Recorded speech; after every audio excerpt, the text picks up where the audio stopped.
So Jamie Dimon yesterday went to the Senate and was testifying in front of the Senate about how he lost billions upon billions of dollars at JPMorgan, taking wild-ass risks that he claimed he wasn't taking earlier. This is supposed to be the top banker in the country, the one that Democrats and Republicans call genius, et cetera. And in fact, the Republicans spent the whole hearing catering to him, I'm being polite, and then saying, Mr. Dimon, please, can you give us advice on how we should deregulate you so you can take more risks? It was a sham. It was ridiculous. But there was one senator on that day working hard. His name is Bernie Sanders. And he introduced the Federal Reserve Independence Act.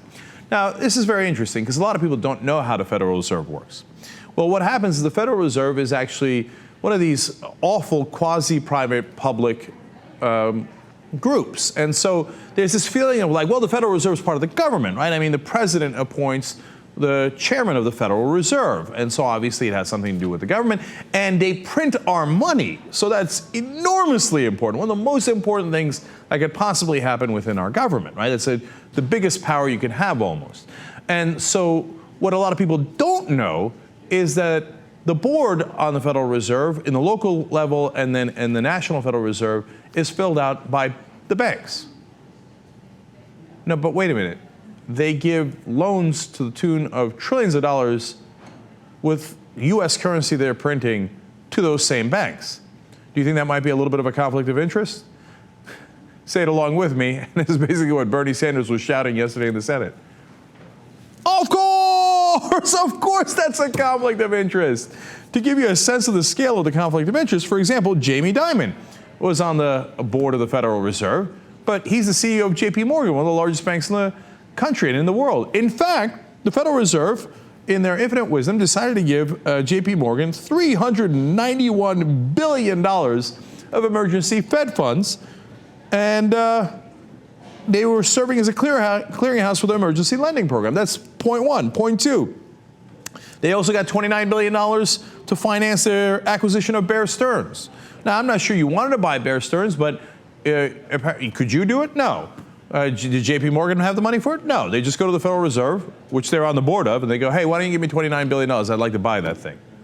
Wouldn't that be great if that worked like that in your life?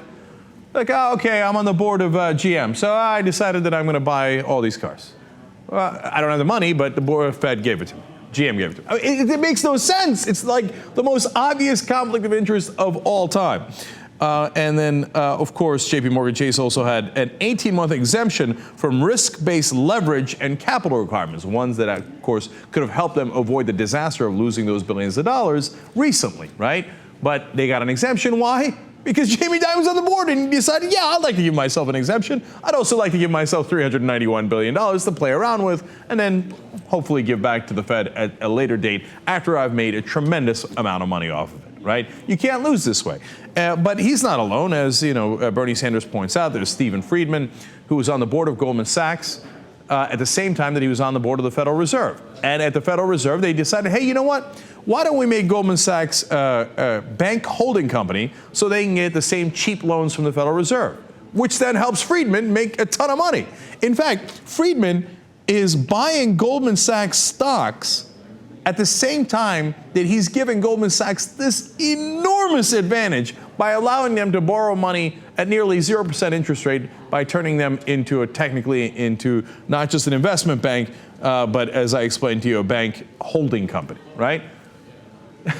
But what's awesome is that even though this conflict of interest is so overwhelmingly obvious, there's no one outside of Senator Sanders who's doing a damn thing about it. And in fact, of course, they're going to be like, oh, Senator Sanders, what a liberal. He cares about logic and reason and conflicts of interest and things that might destroy our entire economy. Get out of here, you lib.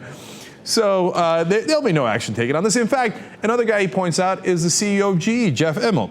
Well, it turns out that he's on the New York Fed board, and he helped to create the commercial paper funding facility during the financial crisis, and the Fed later provided $16 billion of financing to GE, but of course they did. He's on the board. So he goes and asks himself, can I get $16 billion? Turns around and goes, all right, Jeff, you made a good case. Here's $16 billion. And that's how they run things. So, you know, in the old days, if you told me about cabals and smoke-filled rooms with conspiracies and few power brokers that run the world. I said, come on, that's not how it works. Yeah, there were a time with the robber barons, et cetera. It's not that that didn't exist in the world, but that's not how it works now.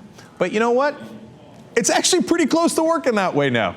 There's a couple of guys like Jamie Dimon, Jeff Immelt, Steve Friedman, et cetera. They get together in a room. They're like, all right, should we print U.S. currency and give it to each other? And they're like, yeah, everybody agrees? Yeah, all right, let's go ahead and do that.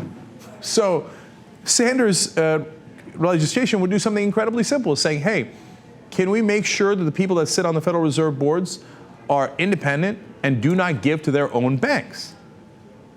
Well, no one could make a logical argument against that legislation. And it has almost no chance of succeeding in the Senate.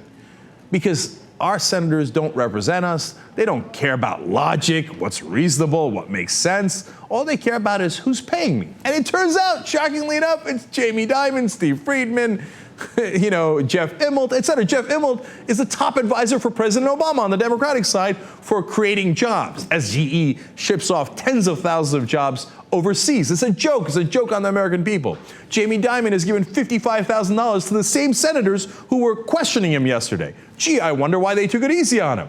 Gee, I wonder why they complimented him instead of grilling him. And Jamie Dimon gives a lot to the Democrats and the Republicans, wholly owned subsidiary of these huge banks. So the whole system is rigged to benefit them and screw us.